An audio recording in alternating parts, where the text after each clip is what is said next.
A Death in the Family. I'm Jason Horton. I'm Rebecca Lieb. And this is Ghost Town.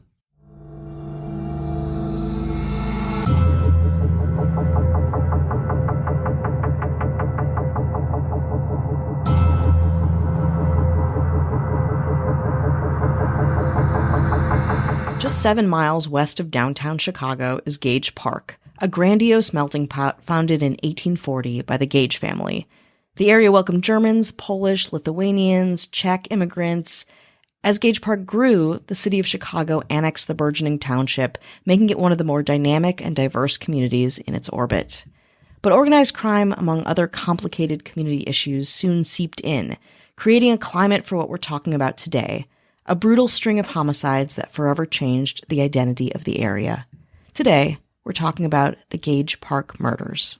Community was what brought the Martinez family to Gage Park. There, 62-year-old Noe Martinez and his 58-year-old wife, Rosora Martinez, had a network of friends and family around every corner. Rosora and Noe had 2 children, 38-year-old Noe Martinez Jr. and 32-year-old Maria Martinez, who grew up in Gage Park and started their own families there. Maria had 2 children, 13-year-old Leonardo Cruz and 10-year-old Alexi Cruz, and was still on good terms with her ex-husband, who was the father of her 2 children. Maria's ex-husband's nephew, if you're following, was 22-year-old Diego Uribe Cruz, a frequent guest at the Martinez family home at 5708 South California Avenue. He came over to hang out, play video games, and have meals with his aunt and young cousins. It was kind of an ideal situation in a lot of ways, family bonding together and creating a network of close-knit community across many generations. Until February 4th, 2016. It was then the Chicago Fire Department received a call from a coworker of Noe Martinez Jr.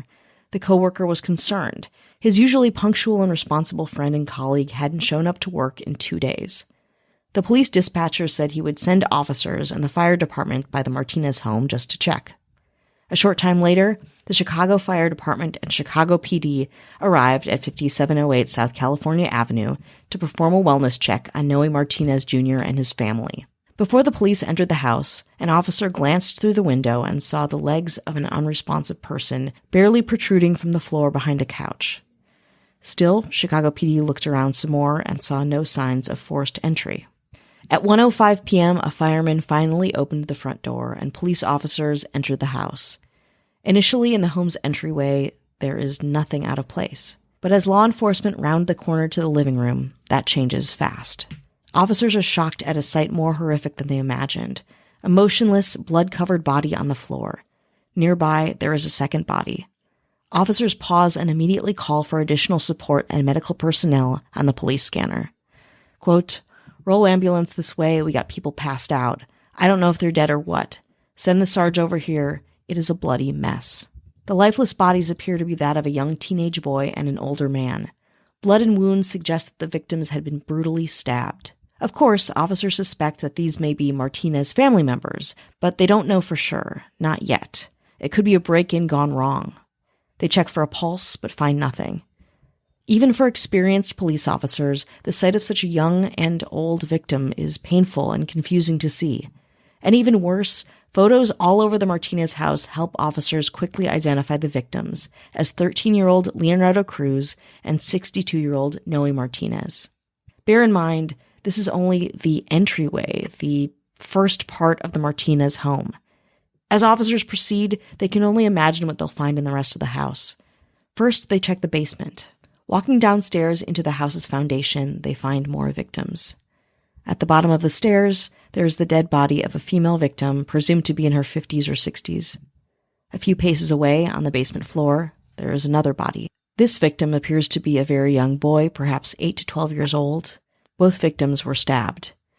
Painfully, the family pictures on the walls and refrigerator help officers identify the 2 victims in the basement as 58-year-old Rosora Martinez and 10-year-old Alexi Cruz.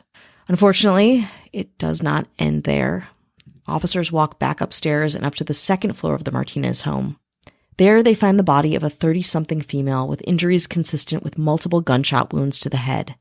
Nearby, there is the body of a man, most likely in his 30s or 40s, appearing to have been beaten with an object. drawing again upon the same pictures and information from the walls and refrigerators in this home. The victims are identified as 32-year-old Maria Martinez and 38-year-old Noe Martinez Jr. The lone survivor of the Martinez family massacre is the dog, who is found alive and covered in blood. His collar says his name is Pelusa, Spanish for fuzzy. Sensing this tragedy will create a local media frenzy, more officers rush to the scene from the Chicago PD, including Assistant Police Superintendent John Escalante and Chief of Detectives Eugene Roy. Crime scene investigators comb the house for evidence. It appears that cash, an Xbox, and various other valuables are missing from the house. Law enforcement immediately think this is a case of a botched robbery gone bad, but Chicago Police Superintendent Eddie Johnson, who is overseeing the whole investigation, is confused and doubtful. With stabbings, gunshot wounds, and a death toll that ranges from a 10-year-old to a 60-something man, he's never seen a home robbery with this high of a fatality rate, or one nearly as violent. After initial press write-ups, of course the community is struck by the sheer savagery of these murders. The tragedy goes on to become one of the most notorious Chicago area murders in history, ominously known to the locals as the Gage Park murders. Nobody can understand who has the motive to commit such a heinous crime, especially one that counts innocent children amongst its victims. Again, the discussion is pretty redundant. A random break-in wouldn't have warranted the brutality of a mass homicide. It had to be deeper than that, more intimate, even though the investigation hasn't turned that way. Not quite yet, anyway. To Gage Park residents, it feels so personal, as if the attack was perpetuated upon the entire community. Let's take a break. Hi, hello, how are you? Hello. How you doing? You doing good? Okay. Good or okay or bad? Scale of 1 to 10, how much pain do you feel? 1 is no pain at all. 10 is excruciating pain. Say it to yourself. We'll take okay. How's that? Just take okay. No, I just know. Walk okay. away. No Let's numbers. walk Got away. it. I got it. Okay. We want to say hello to anyone who's listening, supporting the show, spreading the good word of Ghost Town Hello. Thank you so much. podcast. We won an award That's right. at the Parapod Festival. We have news for once. We did. It was really fun, very exciting. The award is very fancy. Yeah. The box is sitting next to us. We'll take a as picture and we put it on record. Instagram because we're sharing custody. Yeah, that's right. By that, Rebecca gets it 100% of the time, but I can come over and On play weekends? and play catch with it. That's right. You can actually take it out for ice cream. You can take it to the park if you want. Just make sure I have like 48 hours notice. Is it okay if it meets Denise? Well, who's Denise? Exactly. But yeah, it's pretty cool. We won Best Ghost Podcast. Yeah. It's pretty cool. We were very up for 4 awards or something like that. Yeah, and we were up for 4. We got 1. We got 1. Those sound like our odds for the Yeah, most part, you know, yeah. and when we're thrilled, honestly, it's very cool. Rebecca was wearing heels. and And yeah, we sat all the way in the back. we sat in the back like we were like suspended from school, and we were like in a pep rally, and they were like, all right, you can watch the pep rally. And I was wearing heels, which I don't do often, and like a very short dress. So we were just like, I was just kind of like, and it was like took us a long time. We finally got up there, and I was like a little sweaty. Anyway, I hope there are no pictures. Well, if there are, we will post them, all of them, so you know the truth. We want to say hello to our government, Hello. who always gets our vote. That's right. They always get our vote. You guys are nominated for everything, and you're winning it. The mayors voted most books all 4 years of high school. Whoa. Most books. Impressive. Everyone gets an award at this school. Impressive. Most Most books? books. Okay. This should come as no surprise. Charlie Books Gilbert. Oh, whoa. And the winner of most sitting at Most desk, sits? sitting at library. You sit, you won't quit. This should come as no surprise. The winner is Ashley Sitz Matson. And for the winner of most Trapper Keeper. Most Trapper Keeper? Now, you have to decide, is it brought ironic? It's caused some Yeah. controversy. Yeah, that makes sense. Was it brought ironically? Or you're like, no, this is very, very functional. Yeah, listen, the English is meme-like in how you experience it. I'm intrigued. Now, does it have F-16 fighters on it like they used to have? Or maybe some rainbows? Lisa Frank style, per our last episode? Or it's just blue? Should come as no surprise. The winner, it's Cat. It is not an ironic trapper keeper, Joselle. This comes as no surprise. None of this comes as any surprise. And our governor, who says, don't vote for me. I'm not in it for the awards. No. Surprise, surprise, is the winner of the whole school complex system. Anything to do with school, anything to do with inside the walls, outside the walls, the dynamics, the politics, the drama. Whoa, everything school everywhere, all at school once? Is Avian School Noble. If you want no ads, no chit-chat, bonus episodes, just the good stuff. We should have a bonus episode coming out soon. So if you're trying to find a good one, and you want no ads, no chit-chat, you want to just binge, you want to get through it, you want to start from the start and never ever end, but do it faster, head on over to Patreon, patreon.com/ghosttownpod. You can do a 7-day free trial. Listen to it. If you like it, stick around. If you don't, just listen to what you want to listen to. Then just leave it for dead. Leave us for dead. Leave it for dead. Whoa, okay. We do have a Apple Podcast review. Thank you for the reviews. Very kind. We appreciate it. Excellent. Anywhere you leave a review is great. And if you've left one that's not, for some reason I can't find the other ones, let us know where to find it and we will read it. Exactly. You want the airtime. Yeah. You Especially if it's bad. Busted. Exactly. You definitely want it. That was a sting operation. Oof. Glad it was recommended. 5 stars.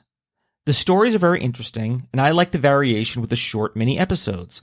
It's like listening to your friends tell stories with some nice banter in between. Perfect for people working from home who like the human interaction. That's Cass Bailey, US&A. Oh, that's so nice. Somebody said I was a friend. I know, it's true. And I was like, oh, I am a friend. I am a friend to some. I'm not just like a... like a disembodied rock and roller, okay. like a rock and roll, a sexy like, young, just a cog, like a Harry Styles type cog in the sex machine of life. You know what I mean? Yeah, you're not. I'm not just some young thing. No, to trot around. You're human. You're human. You live. You breathe. You love. Thank you for that. We appreciate wonderful. it. Thank you for the support. Yeah, and we should go back to Chicago.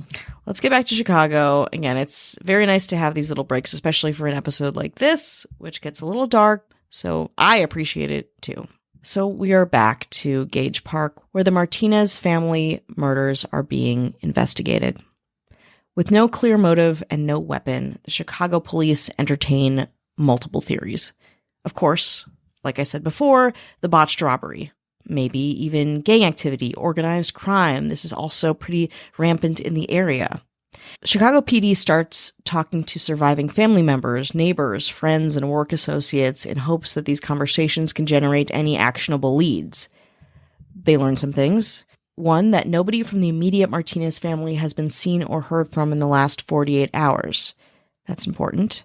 Angie Morales, the Martinez's neighbor, says Rosora stopped responding to her text around 6 p.m. on February 2nd. Conversations with family members do reveal a series of people with connections to the Martinez family, including tenants and coworkers, the beginnings of a potential, perhaps suspect list. During these initial conversations, 2 names are flagged for law enforcement: Florentino Carrazzo and Victoria Olvera. Family members reveal that Carrazzo worked with one of the residents of the Martinez home and may have had friction around a work conflict. A different family member suspects that Victoria Olvera may be connected to criminal gang activity, which is, again, another giant warning sign in this investigation, especially with her connections to the family. She's a family friend. Investigators talk with 63-year-old neighbor Letty Magas. Magas's family have been living on the block for 40 years. Magas reveals that although she feels safe during the day, the neighborhood has gotten a little seedier at night. She doesn't recall seeing or sensing anything suspicious connected to the family home or anything that she would flag herself. Meanwhile, Noe Martinez Sr.'s employer, United Services Company, where he works as a window washer at O'Hare International Airport, is pursued more in depth. Noe Martinez Sr.'s supervisor and coworkers widely hail the victim as a really friendly guy who generally stays under the radar.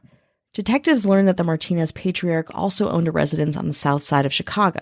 They meet with the tenant of this residence, who describes his landlord and the owner as a caring and sympathetic guy, really just nice.